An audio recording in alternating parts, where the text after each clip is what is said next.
Coming up on today's episode of Airborne Unlimited, CAF Dixie Wing P-63A flies. Trump.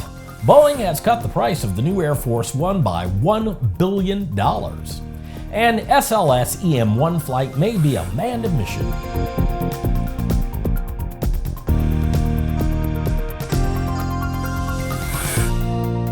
Hello, I'm Christopher C. Odom. It's February 22nd, 2017, and this is Airborne Unlimited. After more than 40 years since its last flight, the Commemorative Air Force Dixie Wing Bell P-63A 6 Kingcobra, serial number 4268941, flew for the first time last Saturday. Just after 1,300 hours, local time, pilot Jim Dale took off from the Atlanta Regional Airport.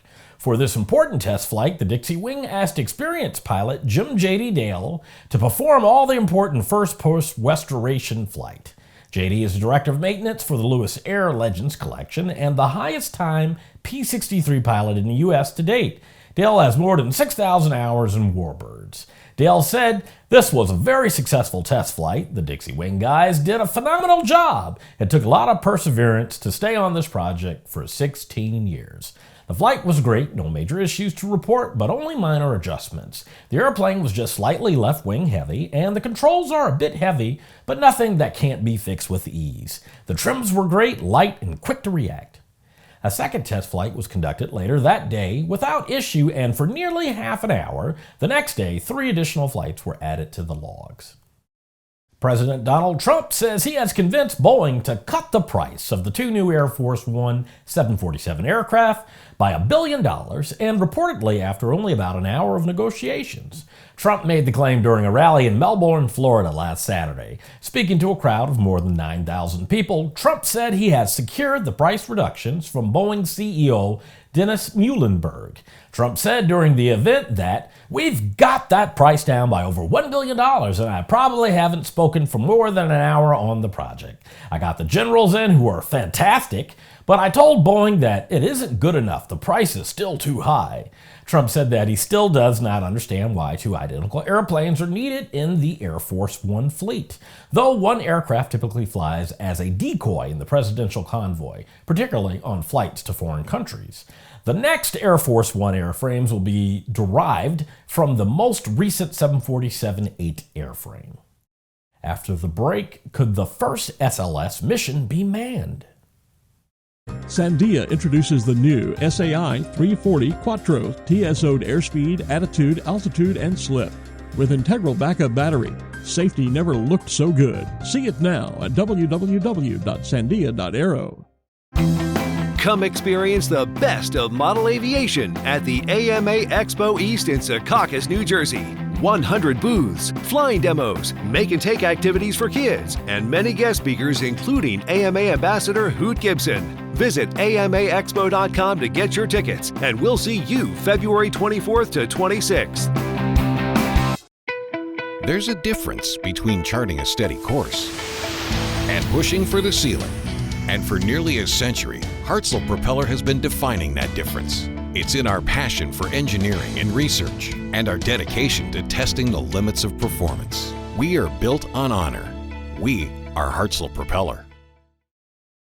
Welcome back. If you'd like to be a supporter of Airborne Unlimited, send an email to jim@aero-news.net. Acting NASA Administrator Robert Lightfoot distributed a memo last week asking the agency to look into what would be required to have astronauts fly on the first launch of the Space Launch System rocket currently under development. In the memo, Lightfoot says that in his interactions with the Trump administration, NASA is again on a priority. He recently told the Space Launch System Orion Suppliers Conference that the program has already hit a lot of milestones and the next ones are obtainable soon. With that in mind, Lightfoot said he asked Bill Gerstenmaier to initiate a study to assess the feasibility of adding a crew to Exploration Mission 1, the first integrated flight of the SLS and Orion.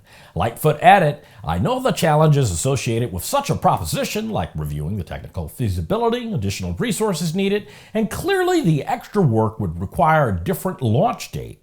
That said, I also want to hear about the opportunities it could present to accelerate the effort of the first crewed flight and what it would take to accomplish that first step of pushing humans further into space.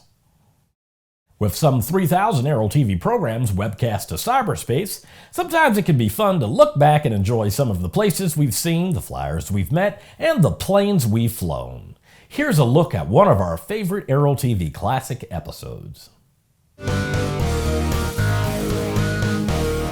It's the first time we've really displayed here at the show, showing our RMAX and our brand new phaser remotely piloted helicopters. During his visit at the 2014 AUVSI convention, A&N CEO and Editor-in-Chief Jim Campbell talked with Steve Markovsky, who is the new business planning division of Yamaha Motor USA. If you have ever shown any interest in the operation of a model helicopter, you've got to see these Big Brother variations. Search Yamaha Remotely Piloted Helos on Aero-TV's news channel. After these messages, President's Day was a busy one, and not for a good reason. Since the early days of powered flight, pilots have struggled with landing in crosswinds. In fact, crosswinds and wind gusts cause more landing accidents than fog, thunderstorms, and icing combined. That's where the Redbird X-Wind SE comes in. By placing pilots in gusty crosswind conditions for extended periods of time, the X-Wind SE gives instructors all the time they need to teach the pilot the proper techniques for landing in crosswind conditions. For more information on Redbird X-Wind SE and Redbird's entire line of flight training devices, visit www.redbirdflightsimulation.com. Concorde's recombinant gas RG series sealed battery technology produces a high-performance battery with the advantages of being pre-tested and fully charged at the factory. Find out more about Concorde's entire line of batteries at www.concordebattery.com. Concorde, the heart of your aircraft. Based on the popular Sling 2 LSA, the Sling 4 was designed to be the most practical and desirable lightweight four-place experimental aircraft on the market. Find out more about this 115 horsepower turbocharged airplane at airplanefactory.com.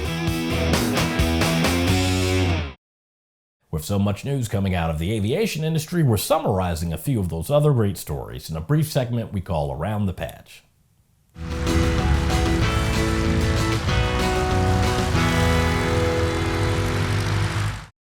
The North American Aerospace Defense Command intercepted 6 aircraft violating a temporary flight restriction over Palm City, Florida during the President's Day weekend.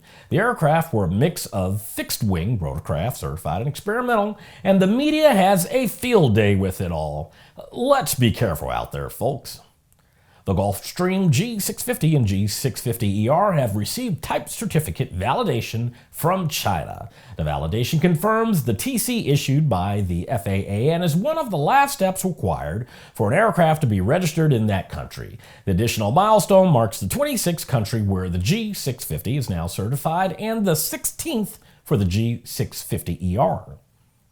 Robert J. LaBelle has joined XTI as the Chief Executive Officer. He comes to the company after 3 years as CEO of AgustaWestland North America.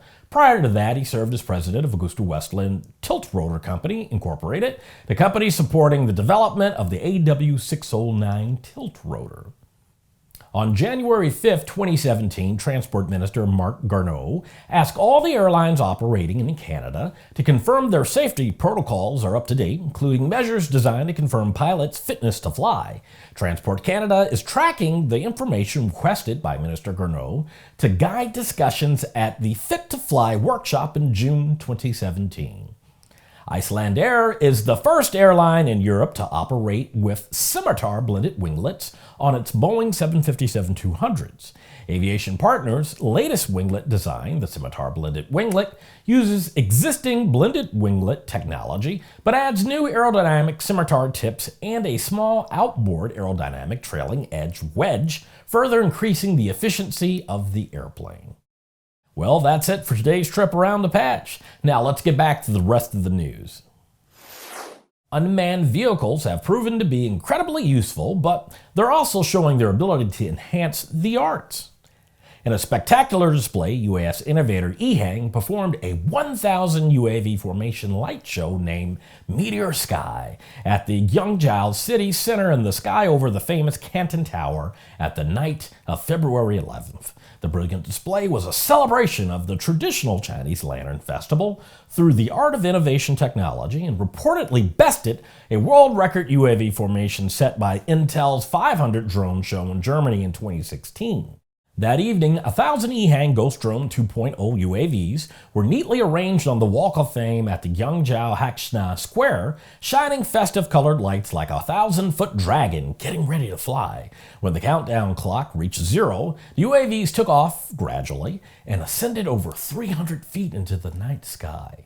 The night sky was turned into a canvas for the aircraft's display, amazing audiences as constantly varying formations ranged from neon rainbows to picturesque forms of Chinese idioms and blessings, along with complex calligraphies and the map of China. Throughout the show, musicians from the Yangzhou Symphony Orchestra performed as the drone control system monitored the thousands of individual formations, lighting variations and figures. It's going to be a hard show to top. Well, that's our program for today. Remember that Airborne Unlimited stream daily, Monday through Friday, with additional breaking news bulletins for important stories that fall outside of our normal deadlines. If you're watching us on YouTube, please subscribe. And do check us out on Facebook and Twitter. Get comprehensive, real-time, 24/7 coverage of the latest in aviation and aerospace stories anytime at aero-news.net. Keep flying. We'll see you tomorrow.